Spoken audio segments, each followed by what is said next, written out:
Apa cuman gua yang bisa menemukan pabrik kopi tertua? Pada masanya, salah satu pemasok kopi terbesar di dunia. Di mana tempatnya? Sini gua ceritain.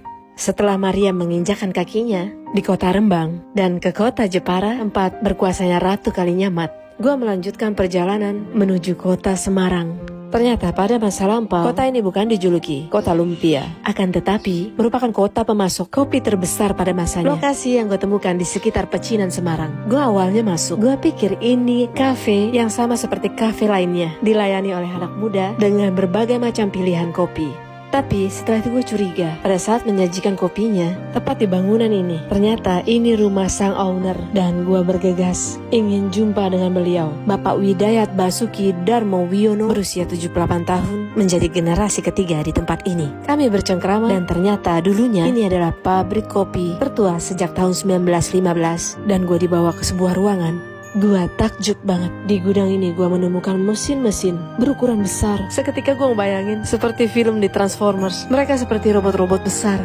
Ternyata ini adalah mesin kopi Sangrai. Asli, ini mah antik banget. Pabrik kopi ini bernama Margorejo, pengekspor kopi terbesar puncak kejayaan di tahun 1929 dengan 3 mesin buatan Jerman dan 2 mesin buatan Belanda. Namun pada resesi global penjualan merosot. Lucunya, karena sudah mendunia, bikin tentara sekutu ketagihan. Di tahun 1946 meminta untuk Margorejo tetap beroperasi.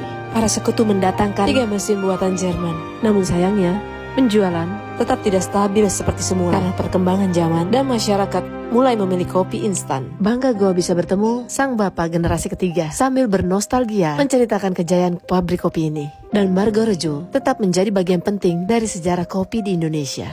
Ngomong-ngomong sejarah kopi, yang jadi pertanyaan gue, siapa yang menemukan kopi pertama kali? Ternyata ulahnya si kambing. Mbek-mbek ini penikmat biji kopi. 800 sebelum Masehi, di Ethiopia, seorang penggembala kambing bernama Kaldi menemukan kambing-kambingnya setelah makan biji kopi tersebut sangat energik, aktif dan terjaga sepanjang malam. Dan akhirnya penemuan biji kopi ini menyebar ke Yaman, Persia, Mesir, bahkan sampai ke Eropa. Tumbuhan kopi juga subur di Indonesia, masuk bersamaan dengan masa kolonial Belanda. Yang mau seruput kopi sambil belajar sejarah, lo harus datang ke tempat ini.